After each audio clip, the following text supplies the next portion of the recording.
Hello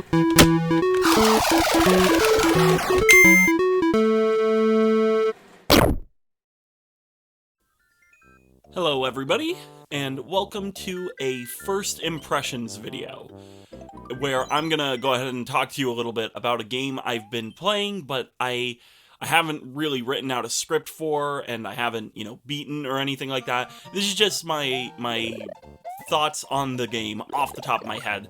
And of course, this video is talking about Super Mario Maker 2. So, a little fun story about Mario Maker is when the very first Mario Maker came out back on the Wii U, I loved the idea. I loved the concept of making Mario levels. Ever since I was a kid, I played like that one Super Mario Flash game, and I really enjoyed that. Like anything like that, where you can create Mario levels is so much fun, because making your own platformer it's extremely hard, as I've learned over the years. So anything like that where it's a shortcut is great. And of course, an officially endorsed Nintendo Mario level editor had a lot of appeal to me as a concept, but as an actual product, the first Mario Maker didn't really appeal to me in any major way. It was very limited from what I saw in trailers and stuff. Like, I didn't even own a Wii U. It honestly, if it had been done well enough, that could have alone made me want to buy a Wii U.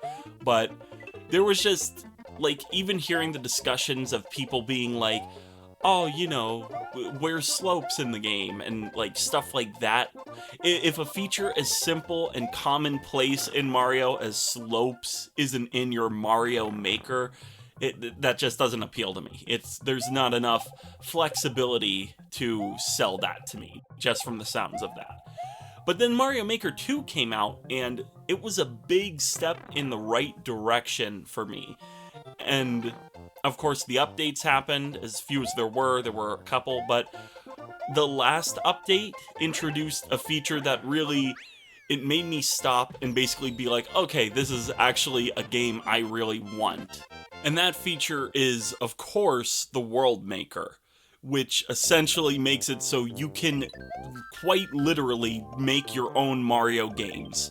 I mean, the whole, when I saw 40 courses, 8 worlds, I was like, okay, yeah, this is the one. This is the one that is going to sell me on the concept. And that's not even talking about, like how, there's all the new, like, items and stuff, like Koopalings got added, and like Link's Master Sword and the Super Mario Bros. 2 mushroom. It was all great. And that's basically the story leading up to why I got Mario Maker 2. And the funny thing is that even though I own Mario Maker 2 now, I do not own my own Switch, actually. I'm playing Mario Maker, this footage that you see, it's my footage, but I'm playing it on a friend of mine's Switch. So, thanks for that. This is basically what I'm currently thinking of Mario Maker now that I've had some time to really mess with the editor, which is primarily where I've been. There's a story mode in this one, and I'm going to tell you right now, I did not mess with the story mode at all so far. I have very, very little interest in playing through it. I might at some point, because I at least like that there's a campaign, but that's not why I buy a game called Mario Maker. So the levels that you've been seeing in the background are actually all levels I've designed, and the world you're seeing is a world I made as well. And I'm just kind of playing through it to show you, this is what I've managed to accomplish. Every level I've built so far isn't in this footage, but it's most of it. I've built a level in every style except Mario Bros. 3, I believe. And they all feel really good. World especially has a very specific feel to it if you played the original game, and they got really, really close in matching that in Mario Maker. I think Mario runs a little slower here, but otherwise it feels like perfect just about. And thankfully, the editor feels just as good to control. It took me a little bit to really get used to it, and the tutorial for it is a little lacking, surprisingly. I'm so used to Nintendo games over-explaining, if anything, but Mario Maker just kind of throws you in pants or no pants and is like, this is how to do a couple things. Okay, go. And I was like, wait, I don't even know how to do it. But you can really figure it out. It's all intuitive once you know how, like, the buttons are laid out. Like, it's not like there's any weird combinations you have to hold to activate certain things or anything, but it takes a bit to internalize all the controls on the Joy-Cons. Because I know the whole appeal of Mario Maker on the Wii U especially was that you had the touchscreen to build levels with. And here you don't have that, but again, it's not like cumbersome, I don't think. It works very well for how they had to map it. Like, I'm impressed how natural you really get used to it. So, I'm gonna give my thoughts on the actual gameplay here. Like, I talked about how world feels good, and all the styles feel fine, but mostly I'm gonna be talking about the Maker aspect, since that's... Believe it or not, I bought Mario Maker 2 because I wanted to make Mario Maker levels. So, in short, I'm really, really pleased with the editor. There's not a ton I can say I dislike in general. There's enough variety that, like, if you tried to use absolutely everything, like if you were doing the Mario 1 style and tried to cram absolutely every block and item and enemy and widget or contraption or whatever they're called, if you tried to cram everything into one level, it would be really difficult. Even if you weren't worried about it looking good, there's just so much in Mario Maker. I'm very pleased to say that the variety is there for making levels. And that was my number one thing with the first game again, that it just looked too rigid in what you could do, but Mario Maker 2 does not have that issue at all. It's quite the opposite. It's when you very first start, it can be almost overwhelming, especially because of, like, the tutorial, which actually doesn't give you quite as much help as I think maybe it should, but otherwise it's so well done. But I would like to take a minute and talk about some things that are a little lacking. One of the very first things I want to go over is how the World Maker is by far the most limited part of the game, which stinks because it's what I was most excited for. The World Maker is 100% functional, I'll say that right away. There's nothing technically, like, broken with it or anything like that. It all works, it's nice. They give you just enough options that you can really make a world and actually make it look like something you designed, but when I say just enough, I mean it. It's just barely enough to be like, okay, this is good. Like, you get 3 toad houses, 2 warp pipes, and 5 levels per world. And you only get to place 4 of them wherever you feel like. One of them is still the castle. And the limit of courses is probably the biggest issue I have with World Maker. I understand that they have to draw the line somewhere, and I know you can save up to 100 levels, you can upload 65, and then you can fill a world with 40. So, I mean, I get why it is the way it is, but also it doesn't make it feel that much better. Like, if you could fit even just one more level in per world, and you could maybe have slightly bigger worlds, it would feel so much better. Like, if the total was 48, that would be, like, so much nicer. Even that one additional level per world would really help a lot in terms of, like, pacing. Because if you want to do, like, an alternate path in, like, a World Maker world, you basically can do, like, at most 2 levels on the side path. If you do more than that, you're already doing more than what's on the main course that the player has to actually beat in order to clear the world. So it's like, why would you ever do more than even 1 level to get to, like, a side area? Because the player's just going to want to get through. So it's like, why would they waste time, like almost half their time in a world, just trying to get to something extra? And that kind of also ties into my complaint with the actual world map editor. Again, the map editor in terms of features is fine. It's fully functional. I don't really have many complaints for it. I appreciate that the Toad houses can be one of like 3 different things, but my biggest issue with it is that it's just such a small grid you have to work with. It's like a 4x7 grid, and you really feel that constraint quickly. It's a very small area you have to work with. And the reason they make it so small is that if you put 5 levels in a world, it looks really full.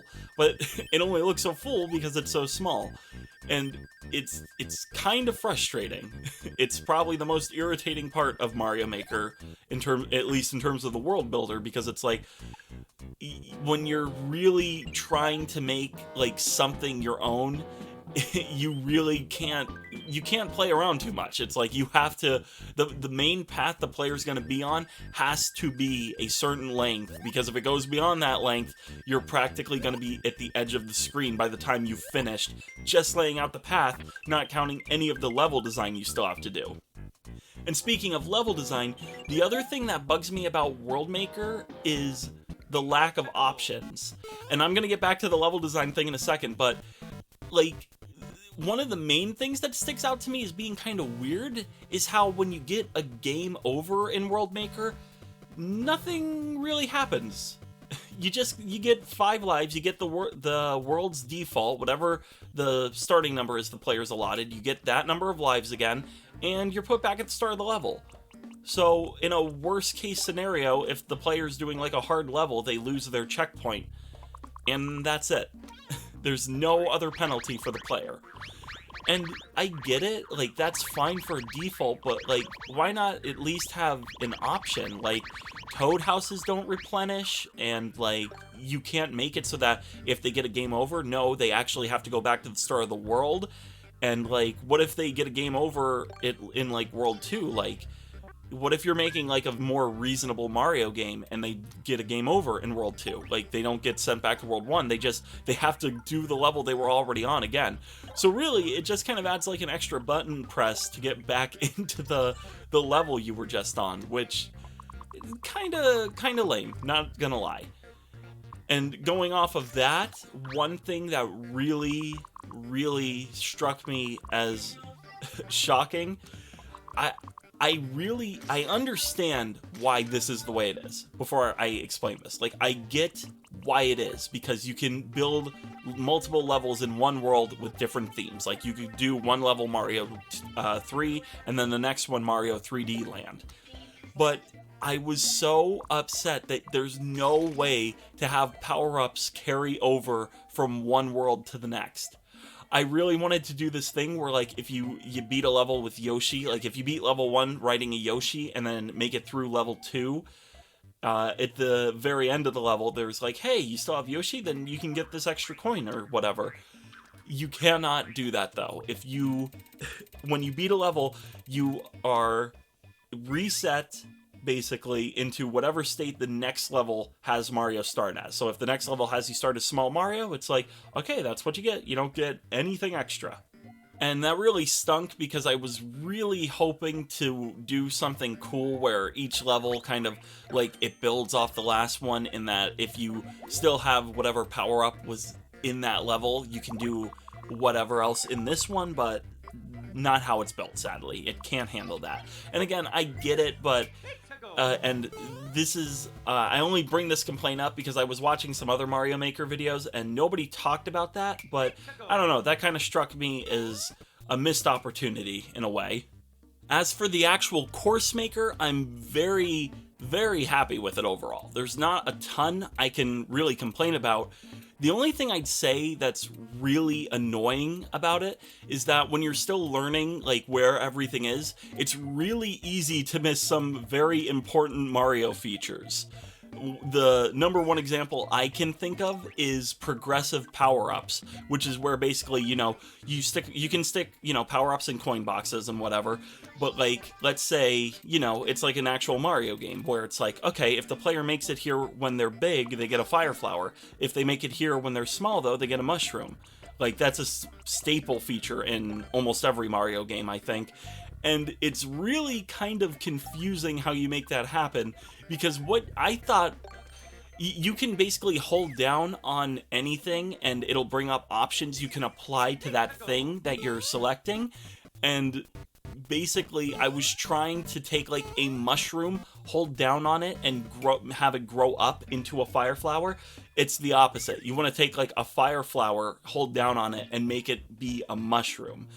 That was pretty confusing. And sadly, there's a couple other things like that, like how you need to figure out how to control the water speed. Like, sometimes you tap on things to change them, sometimes you hold, and I get why it's like that, why certain things like signs you want to tap them to rotate them, because having to hold it and rotate every single time, like, it'd be annoying. I understand that, and I can get why the designers chose to make it that way, but it also can be a little more confusing, because like with the water level, I assumed you had to hold on the little water tab thing to change the water rising speed, when in reality you just want to tap it.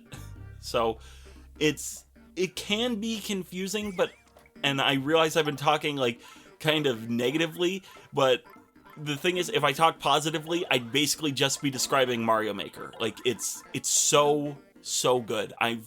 It's been a while since I've played with effectively a level editor, and it kind of shows, because I've dumped a horribly long amount of time into this game already, and I'm already thinking, man, I should not have got this, because I've got too much other stuff going on to be sitting here planning out like a full-on Mario world, which, if I ever finish that, maybe I'll link it here on the channel.